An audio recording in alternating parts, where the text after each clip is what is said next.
तो बेटा आज हम जो है यूनिवर्सल गैस कांस्टेंट पढ़ने वाले हैं बेटा फिजिक्स। चैप्टर का नाम क्या था?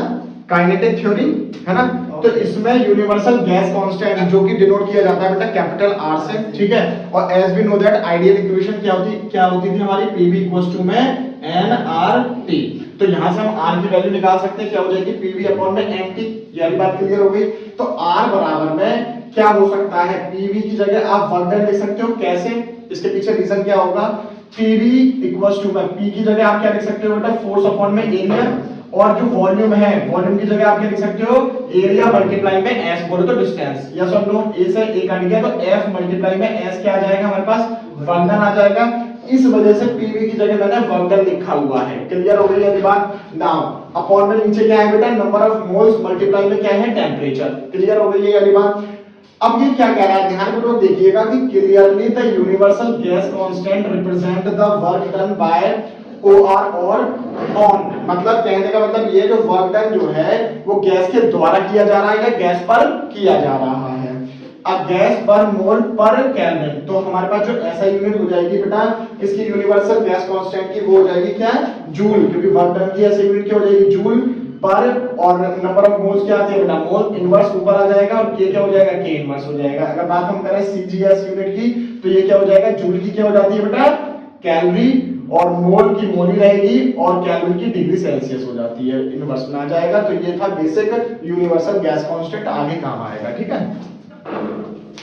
तो बेटा अब हम जो है determine the value of R and KV. बहुत ध्यानपूर्वक देखिएगा बेटा, कुछ न्यूमेरिकल वैल्यूज की यहाँ पर बात की जा रही है आप लोगों से। तो हम क्या करते हैं? Consider 1 mole of gas at STP then, मतलब एसटीपी क्या हो गया? Standard temperature pressure. तो यहाँ पर कुछ वैल्यूज जो है ना वो प्री डिफाइंड है, आपको बस याद रखनी है, अपनी तरफ से कुछ नहीं करना है।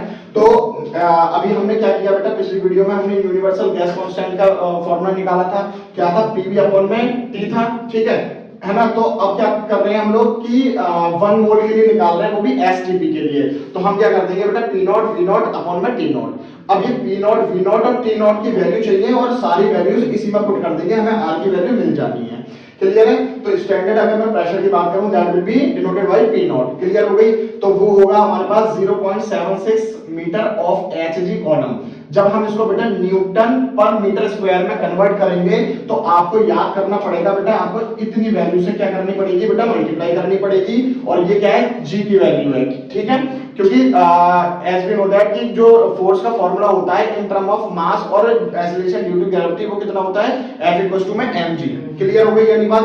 अगर बात करी जा रही है बेटा standard temperature that will be denoted by T not. तो T नॉट सब बच्चे जानते ही हैं कितना होता है? 273.15 केल्विन होता है, ठीक है। Volume of 1 mole of gas at STP.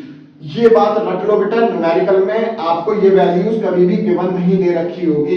तो 1 मोल ऑफ गैस का जो वॉल्यूम होता है वो होता है बेटा 22.4 लीटर। और लीटर को जब आप मीटर क्यूब में कन्वर्ट करोगे तो 10 की पावर -3 से मल्टीप्लाई आपको करना पड़ेगा, ठीक है। तो आपको V नॉट मिल गया, T नॉट मिल गया, P नॉट मिल गया। वैल्यूज पुट कर दो।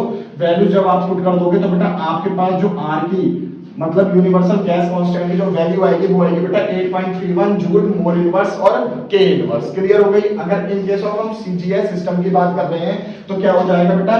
ये तो कैलोरी में कन्वर्ट हो जाएगा और हम डिवाइड कर देते हैं 4.2 से, मोल इनवर्स और डिग्री इनवर्स, ठीक है। तो हमारे पास आ जाती है बेटा कितनी आ जाएगी वैल्यू आर की? 1.98 कैलोरी मोल इनवर्स और सेल्सियस इनवर्स। अब बात ये क्यों चीजें हमें लिखने की जरूरत पड़ गई? अगर क्वेश्चन में बेटा आप लोगों को आर मतलब इस फॉर्म में दे रखा होगा तो आप इसमें कन्वर्ट कर सकते हो, ठीक है। अगर इसमें दे रखा होगा और वैल्यू जो है इसमें दे रखी होंगी कैलोरीज वगैरह में, तो आप इसमें वैल्यू कन्वर्ट करके आर की पुट कर सकते हो। यस और नो? क्लियर हो ये चीजें? केवी क्या होता था बेटा? हमारा बोल्ट्जमैन कांस्टेंट होता था। तो बोल्ट्जमैन कांस्टेंट की अगर हम न्यूमेरिकल वैल्यू की बात करें तो फॉर्मूला क्या निकल के आया था बेटा? पिछली वीडियो में आप देख सकते हैं, नीचे मैं डिस्क्रिप्शन बॉक्स में डाल दूंगा लिंक। केवी बराबर में क्या होता है? आर अपॉन में एन ए। आर यहाँ पर क्या निकल आ गया हमारे पास? 8.31। तो 8.31 और आपने ऐसा यूनिट लिख दी। और एन ए जो होता है Avogadro number that will be 6.022 into 10 to the power 23। जो वैल्यूज दे रखी है वही लिखनी है। देखो मोल इनवर्स से मोल इनवर्स कैंसिल हो गया, जूल पर केल्विन आ गया है, ठीक है। तो ये जब आप इसे क्या नाम है सॉल्व करोगे तो आपके पास केवी की वैल्यू आ जाएगी 1.38 into 10 की पावर -23 23 जूल पर केल्विन। क्लियर हो गई? तो ये चीज हमारे बेटा न्यूमेरिकल में बहुत काम आने वाली है। तो जहां जहां मैं हैशटैग लिख रहा हूं बेटा वो बहुत इंपॉर्टेंट वैल्यूज हैं, आप इनको एक स्टिकी नोट पे अपने नोट्स में पेस्ट कर सकते हो। क्लियर हो गई बेटा? चलिए